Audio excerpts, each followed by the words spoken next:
Vamos lá, pessoal, atualizar aqui a jurisprudência do STJ quanto à empresarial. É legal que a nossa jurisprudência empresarial ela tem sido cada vez mais, vamos dizer assim, estabilizadora das interpretações com relação aos temas de empresarial.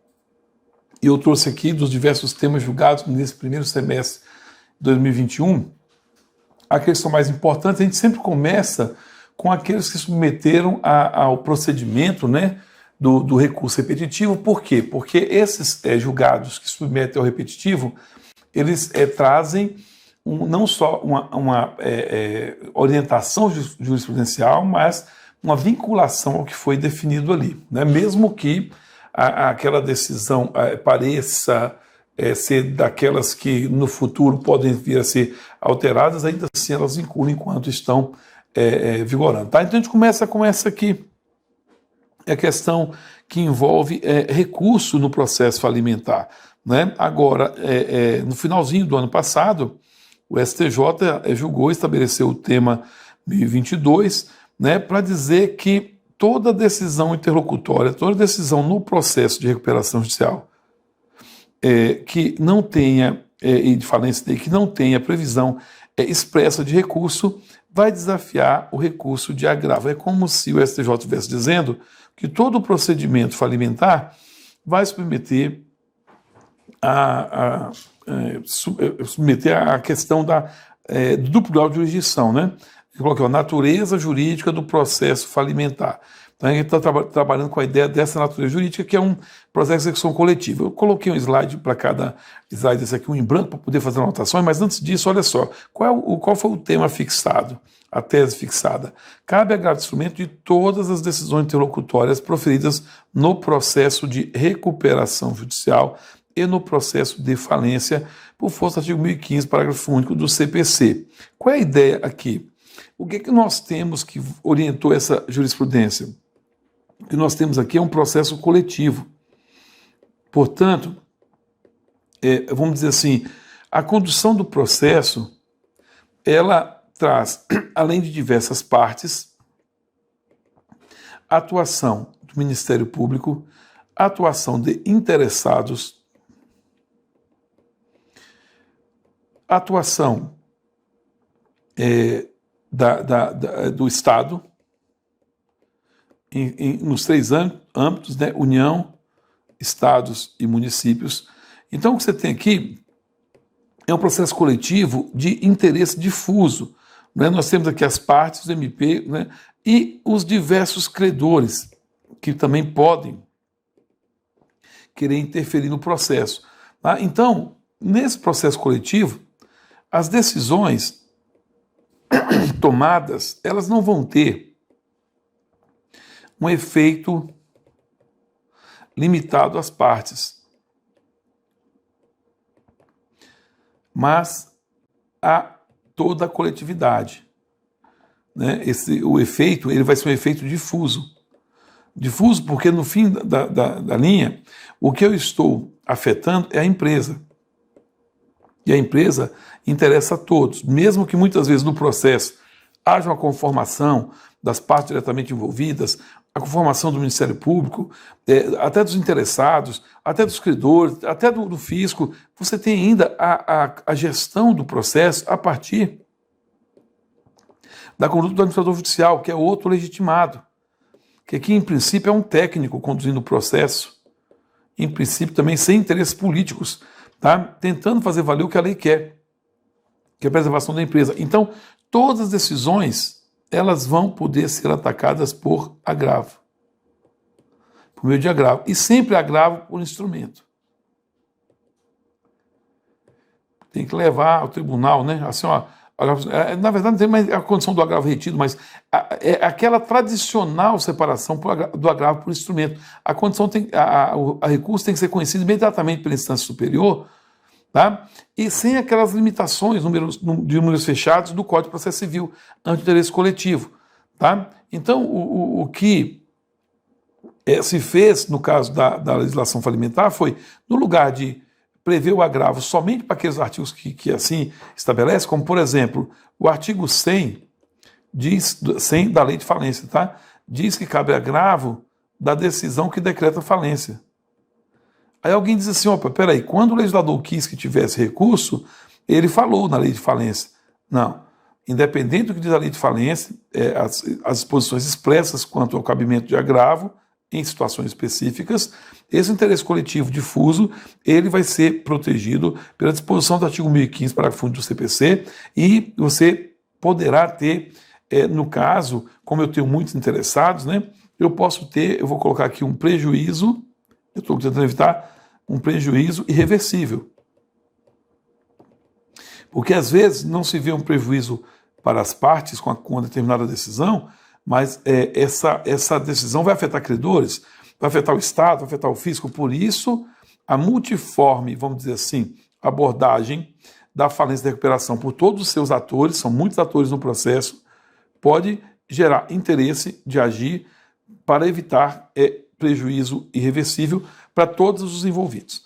Tá? Então, o STJ define que cabe, interessante, agradecimento de todas as decisões interlocutórias. Então, a discussão que nós vamos ter muitas vezes é se aquilo é decisão interlocutória ou é mero despacho. Mas aí é outra discussão do ponto de vista doutrinário. Né? Outro recurso, o efeito repetitivo, que gerou o tema 1051, né? O tema anterior foi o tema 1022. O 1051, já estamos aqui também fazendo isso no final do ano passado, né? Tema muito discutido, a questão de a partir de quando eu considero que o crédito existe para efeito de submissão à recuperação judicial. O artigo 49 fala que submete à recuperação judicial todos os créditos existentes na data do pedido. Tá? Então, o que acontece aqui? Eu tenho um pedido de recuperação judicial, petição inicial feita. Aqui eu venho para a decisão de deferimento do processamento da recuperação judicial pelo juiz. O artigo 52 fala que, estando em termos da petição inicial, o juiz defere o processamento. E aqui eu tenho a data do pedido. Tá? O que a lei diz? Todos os créditos existentes nessa data. Créditos existentes nessa data. Aí, mesmo não vencidos, mas já existe o crédito, submete-se à recuperação judicial. Ok, então aqui eu tenho um corte. A data do pedido é o corte. Eu só vou atingir credores aqui para trás. A questão é que eu posso ter créditos aqui, eu tenho um crédito aqui, fato gerador do crédito ocorreu aqui, mas a questão está sendo discutida. Está sub júdice. Está sub júdice. E aí eu tenho aqui a sentença, reconhecendo. Aí sentença aqui, lato sensu, né? Pode ser acórdão, tudo, transitando em julgado. Olha só. O crédito passa a existir a partir do trânsito em julgado. Passará a existir a partir do trânsito julgado. Então aqui surge o crédito. Quando a lei fala crédito existente, ela está se referindo ao fato que gerou o crédito ou à efetiva formalização dessa existência. Foi isso que o STJ definiu no tema 1051. Tá? E qual foi a definição do STJ? Para o fim de submissão aos efeitos da recuperação judicial, ou seja, alcance, é alcançado ou não pela recuperação, para fim de submissão ao alcance pela recuperação judicial, considera-se a existência do crédito, que a existência do crédito é determinada pela data em que ocorreu o seu fato gerador, e não o trânsito julgado da sentença. Isso implica dizer, então, que o crédito subjúdice, todo crédito que esteja subjúdice na data do pedido, ou que venha a se tornar subjúdice posteriormente, submete-se ao plano de recuperação judicial e ao processo de recuperação judicial. Então, enquadra-se no artigo 49 os créditos existentes na data do pedido, mesmo que não vencidos ou mesmo que não reconhecidos. Ainda não reconhecidos. Se vierem a ser reconhecidos posteriormente, no trânsito julgado, esse crédito vai submeter à recuperação judicial, vai habilitar e tudo. É uma decisão tanto temerária porque, se um crédito está subjúdice e ele é alcançado, esse credor subjúdice, em tese, participará das assembleias. E ele terá direito de voto. Já que ele vai ser atingido, ele vai poder também votar. O problema é se ele vota e, posteriormente, o pedido dele é julgado improcedente. Isso não tem resposta na jurisprudência. Mas então o STJ entendeu o que eu considero o fato gerador como sendo aquele que define o momento do crédito. Crédito anterior ao pedido, crédito anterior é crédito cujo fato gerador ocorreu até a data do pedido. Todos esses créditos até a data do pedido, fato gerador até a data do pedido, alcançados. Vão submeter ao plano de recuperação judicial. Tá? Aí vamos a outro julgado, aqui do informativo 694, a gente entra já aqui em abril de 2021, entramos no ano de 2021. Outra definição aqui, não falência, vamos para a parte de societário. Compete à justiça comum julgar a participação de trabalhadores ativos e aposentados no Conselho de Administração das Sociedades Anônimas. Isso aqui é interessante, gente. Ó, a SA tem como órgãos, ela tem lá a Assembleia Geral, como o órgão mais importante, né? Ela tem diretoria, ela tem Conselho Fiscal, e ela tem conselho de administração. A não sei que ela seja de capital fechado, não autorizado, ela vai ter conselho de administração. Pois bem, atualmente, a legislação das SAs diz que o estatuto pode prever a participação de empregados, que serão eleitos na forma também da lei do estatuto, ok?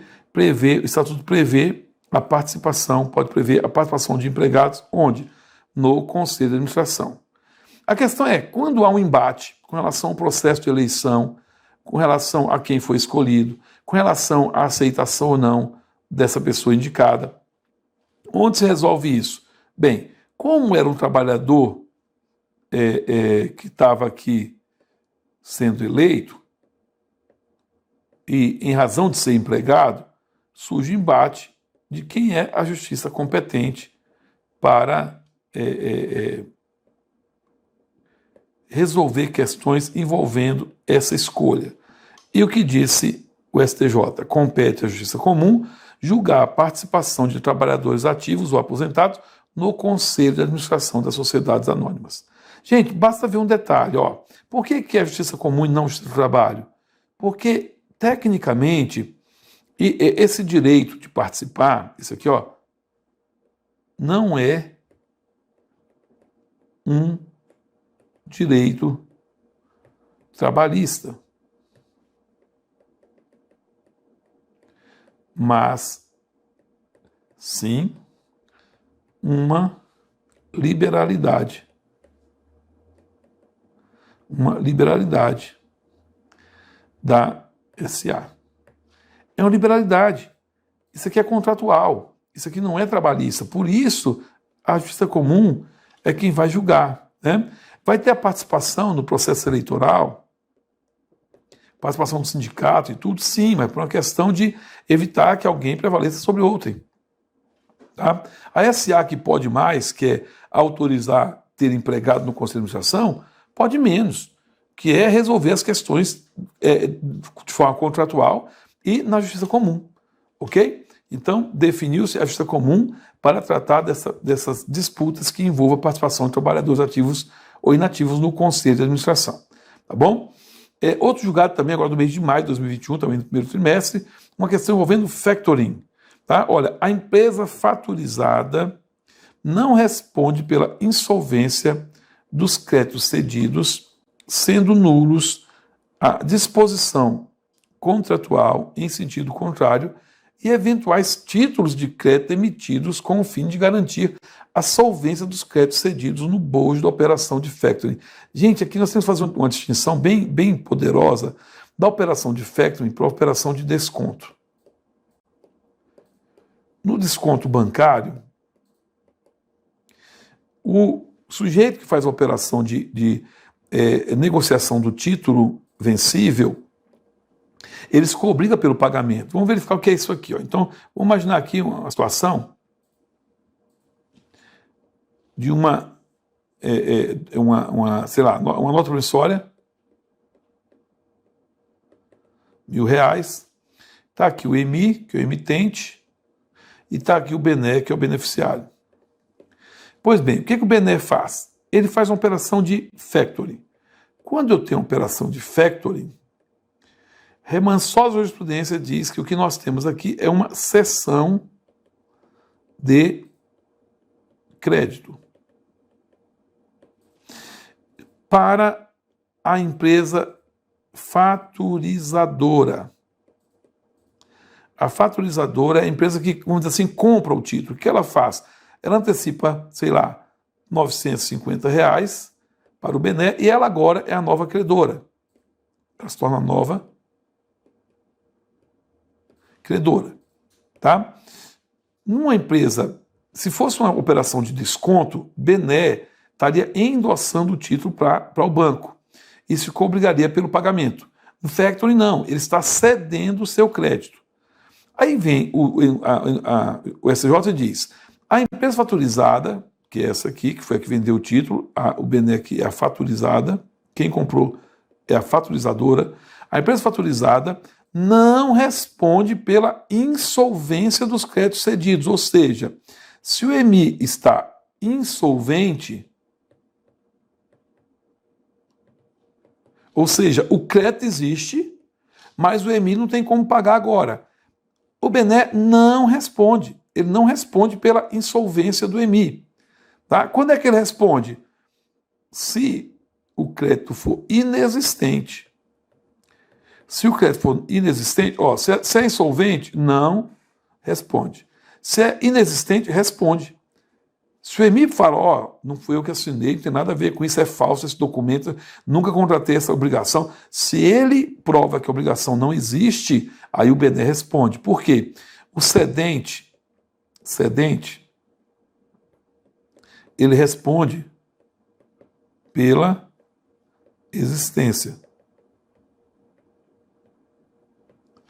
Enquanto o endossante, se fosse o endosso, responde pela existência e pela insolvência. Ok? Então, o que nós temos aqui é o STJ dizendo que o BENE não responde pela insolvência. E correto, na seção de crédito, o cedente só responde pela existência do crédito, não responde pela insolvência.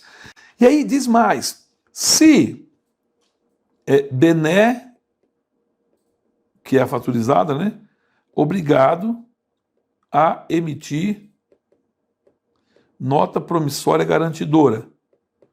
Opa, nesse caso, essa nota promissória é nula, segundo o STJ. Está aqui, ó. A empresa faturizada não responde pela insolvência dos créditos cedidos, sendo nulos a disposição contratual em sentido contrário. O contrato de factoring está dizendo que ele responde pela insolvência. É nulo isso. E eventual título de crédito emitido com o fim de garantir a solvência dos créditos cedidos no bojo da operação de factoring. Então, qualquer garantia exigida de BENE, para pagamento dessa cessão, para pagar pelo título que ele cedeu, é exigência nula. Tá? Se fosse desconto bancário, aí sim o BENE responderia. Ok? Vamos mais um aqui, também agora em março de 2021. Direito de retirada na sociedade limitada. Que é interessante, a discussão que se estabeleceu foi a seguinte. Na lei das sociedades anônimas, não há previsão de retirada imotivada de sócio. Vamos lá. Ó. Na SA, a retirada tem hipóteses fechadas, hipóteses, números clausos. No artigo 137. Então, tem uma lista, na SA nós temos uma lista de hipóteses de retirada da sociedade. Tá? E não há, as hipóteses, não existe a imotivada. Aí temos um detalhe. Na limitada, nós temos hipótese de retirada? Sim, expressamente, falta grave e tal. Agora, na limitada, nós temos no artigo 1029 a possibilidade de deixar a sociedade imotivadamente. A lei fala que 60 dias após a notificação, dizendo que quer deixar a sociedade, o sócio da limitada está fora. Isso está no 1029 do Código Civil. Ocorre que o artigo 1052, parágrafo único do Código Civil, diz que o contrato social da limitada pode prever aplicação supletiva da lei das SAs. E aqui surgiu o problema. Qual é a pergunta? Bem, quando a limitada está regida pelo Código Civil, o 1052 caput fala aqui, 52 não, desculpa, 1053. O 1053 caput fala que na omissão do contrato social, aplica-se supletivamente, o caput fala, aplica-se supletivamente as regras do Código Civil, relativas à sociedade simples. 1029 é sociedade simples, tá? Porque a limitada ela está regulada do 1052 ao 1087.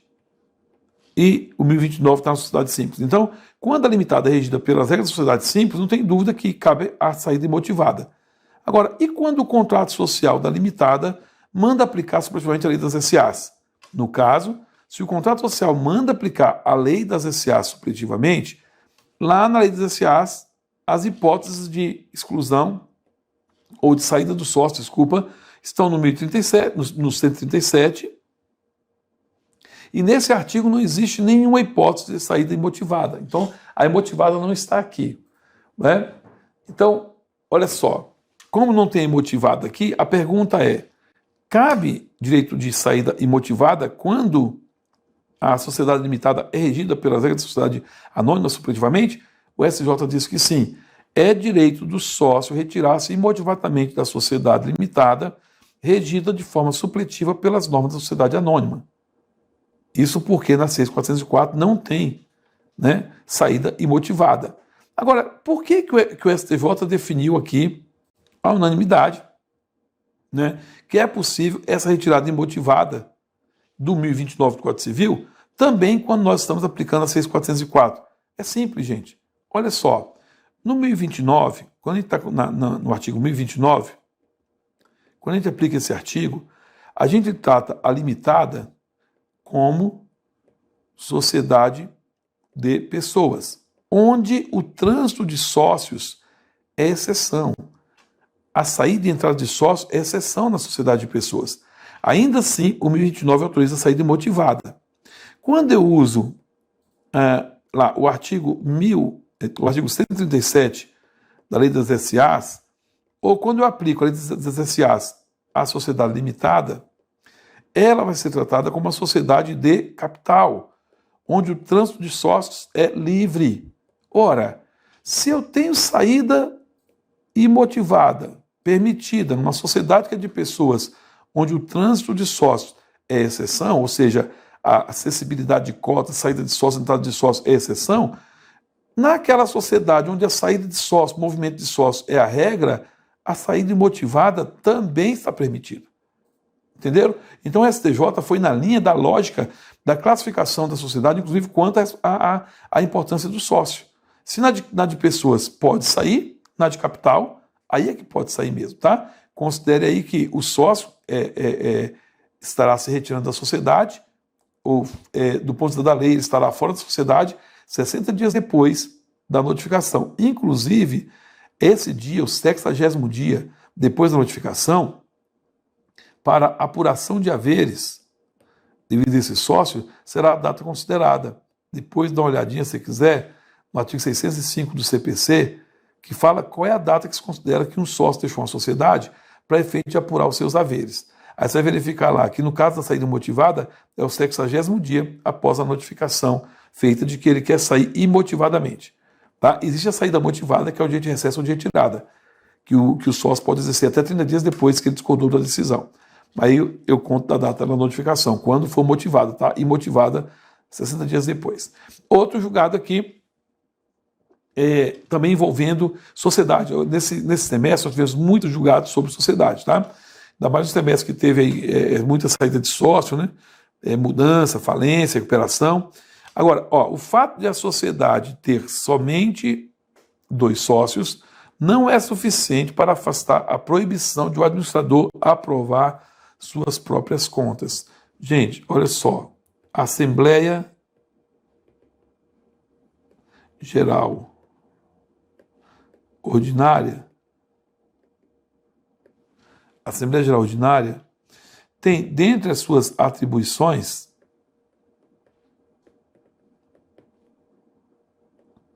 aprovar as contas.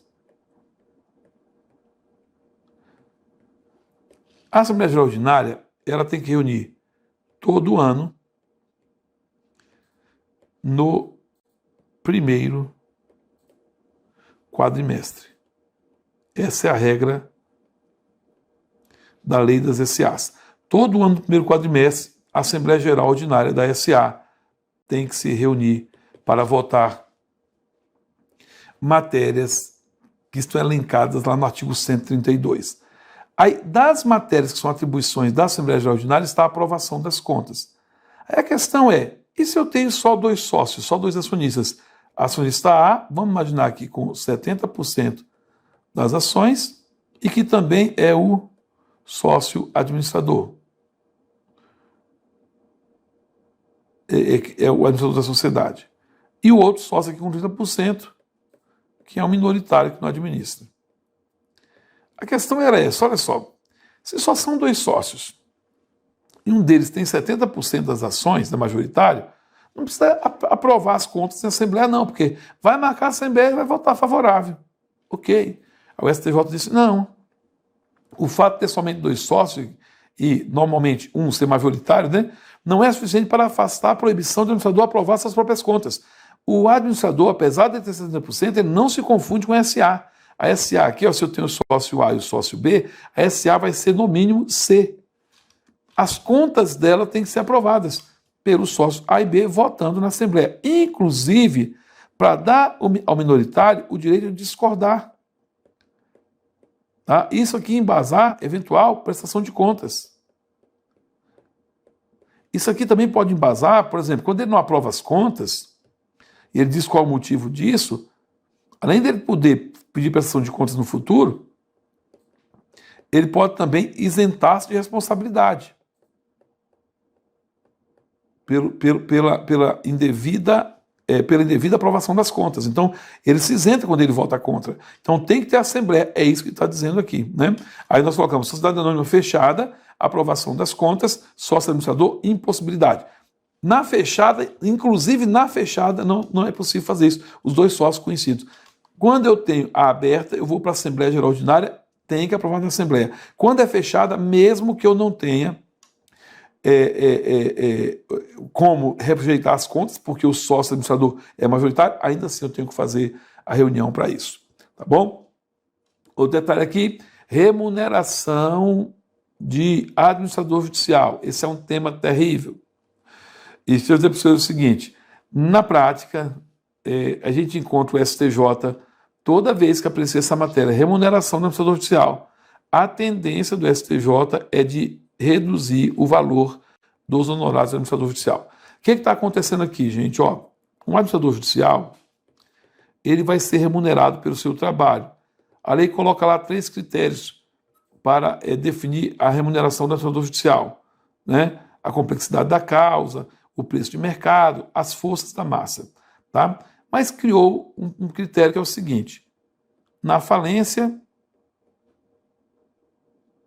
e na recuperação judicial, como é que eu remunero o administrador? Bem, na falência, a gente tem 5% do valor dos bens arrecadados. Na recuperação judicial, 5% do valor dos créditos habilitados, dos créditos. Aí a lei fala assim, ó, se for ME e EPP, esse percentual será de 2% do valor dos créditos. O detalhe é que para ME e EPP existe uma recuperação judicial especial. Mas essa recuperação judicial especial ela é facultativa. O ME e o EPP podem pedir a recuperação ordinária, a normal, a de empresa grande, sem qualquer problema. Tá? Então, opção é opção. Então, a ME e o EPP tem dupla opção. O que começaram a dizer? Esses 2% aqui, para remunerar o administrador judicial, ele só cabe na recuperação especial, que é mais simples, tem menos trabalho e tal. Para uma recuperação ordinária, que tem o mesmo trabalho de uma empresa grande, seria 5%. É isso que o STJ resolveu nesse julgado aqui do mês de maio, à unanimidade. A remuneração do administrador judicial nas recuperações judiciais envolvendo ME ou EPP, com limitação de 2% do valor dos créditos submetidos à recuperação ou dos bens alienados na falência, aplica-se às recuperações judiciais em que haja a opção pelo plano especial e também aquelas que adotam o procedimento ordinário de recuperação judicial. O que o STJ unificou? Ele diz o seguinte, é 2%, tanto para recuperação especial quanto para ordinária. O fato de ter optado pela recuperação especial não é que leva a 2%. Para remunerar o administrador judicial, seja qual for o processo de recuperação da ME e da EPP, será 2%, tanto se for a recuperação mais complicada, que é a ordinária, mais trabalhosa, quanto a recuperação judicial especial, que é menos trabalhosa. Então, a STJ unificou, é 2% para tudo. Inclusive, também, se for ME ou EPP, nós temos 2%, no caso aqui, se for falência de ME ou EPP, aí não tem opção, não existe falência especial para ME e EPP, falência é igual para todo mundo, tá? 2% do valor dos bens arrecadados. Tá? Então, se é ME ou EPP, a remuneração do administrador judicial, ó, 2% sempre. É o que está dizendo o STJ nesse julgado aqui de maio de 2021. Na sequência, vamos lá para outro julgado, questão envolvendo título de crédito, mais uma vez por unanimidade, no mês de abril, o que definiu o STJ. A cártula, nós estamos tratando de duplicata, né? Contendo todos os requisitos essenciais previstos no artigo 2º, parágrafo 1º da Lei das Duplicatas, só para colocar aqui para você lembrar, Lei 74,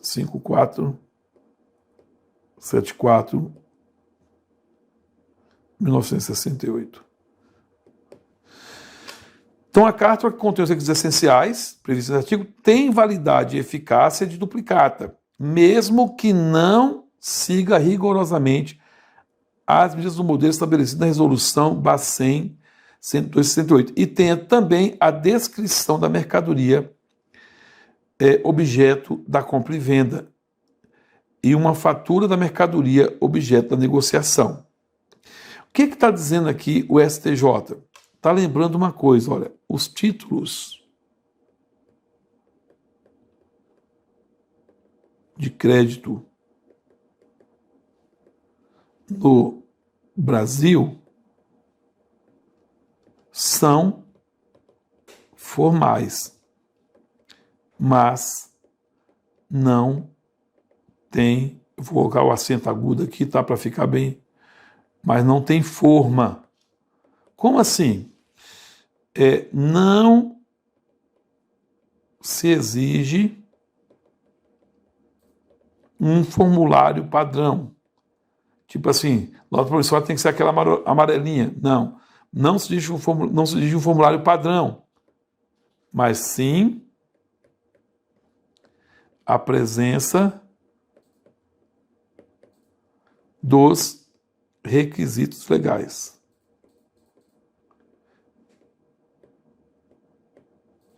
No documento. Ponto bonito? Só que tem um salvo aqui. Salvo no caso do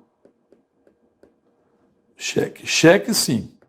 Cheque tem forma e forma. O cheque tem que ser aquele desenhado conforme os padrões do Banco Central do Brasil e confeccionado, o formulário confeccionado pelo banco. No Brasil, o único modelo vinculado absoluto é o do cheque. Para os demais títulos, basta que eu tenha os requisitos essenciais colocados ali. Tá? O texto fala, mesmo que não rigorosamente, as medidas do modelo estabelecido na resolução do Banco Central. Né? Lógico que ela vai valer desde que tenha a descrição da mercadoria, objeto da compra e venda, e uma fatura da mercadoria, objeto da negociação. Se você provar que tem a causa, o desenho da duplicata é o menos importante. Não precisa ter tudo que o Banco Central exige. Ok? Então, forma, não. Forma, sim. Salvo no cheque, que eu tenho forma e forma. O endosso de duplicata mercantil, estou dando endosso aqui de novo, com aceite a terceiro de boa-fé, dispensa a necessidade de demonstração pela endossatária da consumação do negócio de compra e venda de mercadorias. O endosso, olha o que está acontecendo aqui, o endosso de uma duplicata com aceite. Então é o seguinte, gente, olha só. A duplicata, enquanto título causal, ela vai ter aqui uma determinação, o vendedor manda o comprador pagar ao Bené os R$1.000, sendo que em determinada data, sendo que esses R$1.000 vêm de uma fatura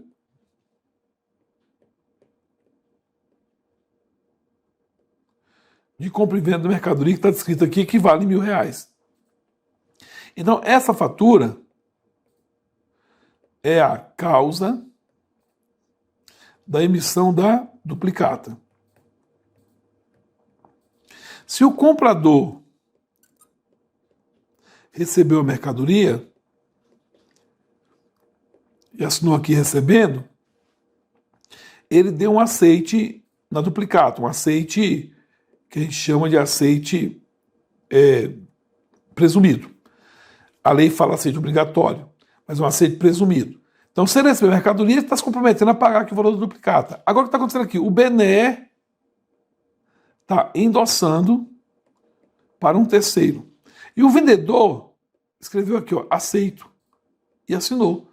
Gente, a duplicata, na verdade, o STJ só está afirmando o seguinte, ó, a duplicata aceita é abstrata. Quando o vendedor aceita pagar no título, o aceite dado no título está dizendo que ele aceita pagar os 1.000 do título e não os 1.000 da compra e venda. Quando ele não aceita no título e recebe a mercadoria, ele está aceitando pagar a mercadoria da compra e venda, portanto vai ter que pagar o título. Mas quando ele aceita pagar o título, não importa o que aconteceu aqui na origem. Se ele aceitou, inoponível exceção pessoal ao terceiro, exceção pessoal ao terceiro de boa-fé. Porque a duplicata foi aceita. Bastaria o STJ dizer o seguinte, ó, o endosso duplicata mercantil aceita impede a alegação de exceção pessoal ao terceiro de boa-fé. Porque com aceite, a duplicata que era causal torna-se abstrata. Porque para o terceiro, o que eu tenho? Uma ordem dada ao comprador para que ele pague R$1.000 da duplicata. Ele dá aceite dizendo, eu vou pagar a duplicata. Então, para o terceiro, o que ele tem? Um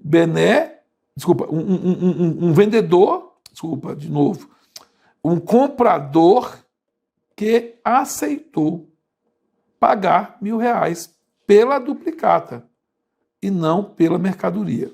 Enquanto ele não aceita, enquanto o comprador não aceita a duplicata, ele será obrigado a pagá-la por ter aceitado ou recebido a mercadoria. Mas no momento em que ele aceita a duplicata, o que aconteceu no mundo dos fatos já não interessa mais, porque o título se torna abstrato. O STJ só está reafirmando isso. Ok? 698, informativo 698, 25 de maio de 2021. A questão do crédito concursal na recuperação judicial. Gente, a ideia aqui é a seguinte, basicamente, ó. Petição inicial da recuperação judicial. Juiz defere o processamento da recuperação judicial. Ok? Deixa eu ver se tem perguntas. Eu estou aqui, ó. Checklist 2130, professor Inedinho, estou eu aqui, tá beleza? Vamos lá, seguir. Então, olha só. Tem aqui o juiz definindo o procedimento de recuperação judicial. Aí eu tenho aquele prazo, 60 dias para vir o plano de recuperação judicial. Aí vem 30 dias, objeção ao plano, objeções. Aí vem Assembleia Geral, aprova o plano. Aí vem aqui juiz, homologa o plano. Aí fica 2 anos em recuperação judicial. Se cumprir tudo, aí vem o encerramento da recuperação judicial após 2 anos. Então, tudo é feito aqui. Aí eu tenho aqui um credor retardatário. Um credor que o crédito dele não está na relação de credores. Gente, enquanto, olha só, credor retardatário, enquanto não encerrado, ou seja, até a véspera do encerramento da recuperação judicial, pode habilitar-se.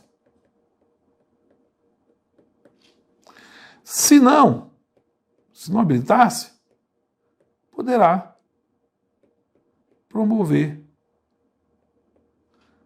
a cobrança / execução após o encerramento. Simples assim. Se ele não entrou na recuperação judicial como retardatário até a data do encerramento, encerrada a recuperação, ele vai poder cobrar o crédito dele por meio de uma cobrança ou execução contra a empresa que vai continuar no mercado. Na recuperação judicial, gente, encerra a recuperação, a empresa volta ao mercado, mantém-se no mercado normalmente. O que diz o STJ nesse julgado? É facultado ao titular de crédito que for voluntariamente excluído do plano de recuperação habilitar o seu crédito ou promover a execução individual após fim da recuperação.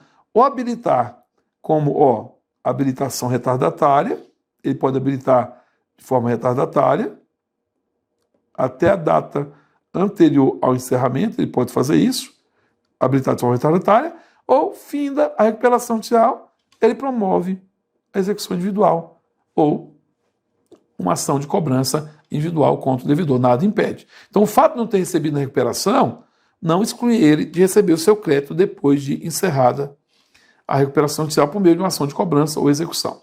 Tá? Informativo 689, aqui uma situação interessante, que está tratando de encargos da massa, que hoje, gente, são os chamados créditos extraconcursais.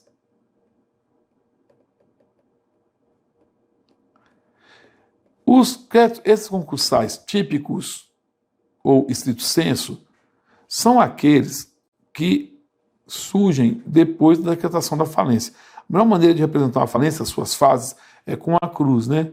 Ela começa com um pedido, ela tem aqui uma defesa, depois ela tem aqui uma instrução, se necessário, aí aqui eu tenho a sentença que decreta.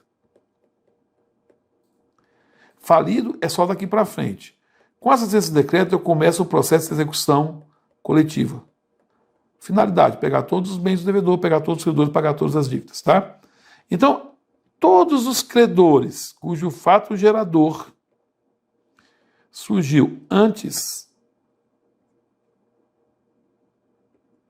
da decretação da falência são credores do falido, que a lei põe na fila dos credores concursais do artigo 83 da Lei de Falência. Já credores que surgem depois da decretação da falência são credores da massa falida, que a lei chamou de extraconcursais. Estrito sensu seria isso. Todo crédito existente criado após a declaração de falência. Esses credores eram chamados, na lei anterior, de encargos ou de dívidas da massa falida. Encargos ou dívidas da massa falida. O que está dizendo no STJ aqui? Ó?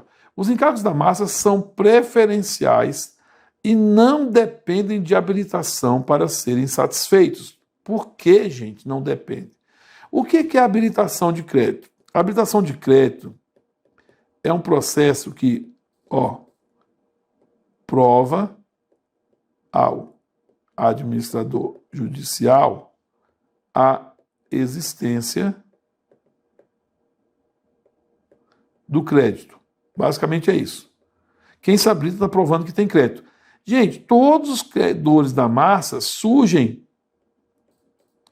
para ficar claro, sob os olhos do administrador judicial. Se surgem sob os olhos do administrador judicial, ele tem certeza que esses créditos existem. Por isso é que eles não precisam de habilitação. Inclusive, quem faz essas dívidas aqui, normalmente é o administrador judicial. A não ser tributo, fato gerador de tributo, como por exemplo IPTU, que ele não gera, é pela propriedade do imóvel, é o administrador que gera esses créditos aqui, essas dívidas aqui. Então não precisa habilitar por isso, tá? Então os encargos da massa são preferenciais, por quê? Os credores extraconcursais do artigo 84 recebem antes dos credores concursais do artigo 83. Eu quito todos do 84 para depois para o 83.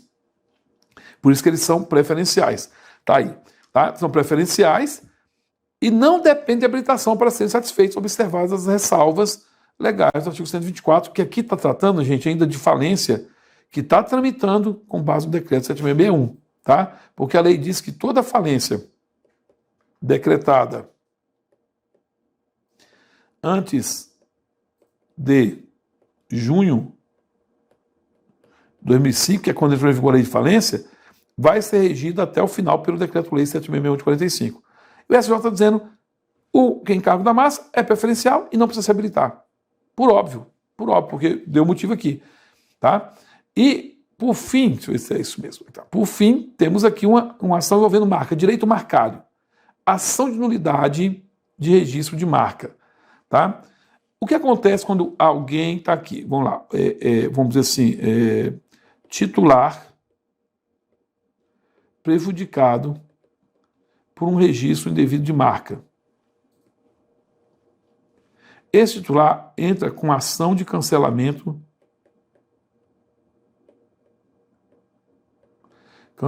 de registro. Esta ação de cancelamento de registro, ela será movida contra quem? Contra o titular, vou chamar de lesivo, que é o que lesou.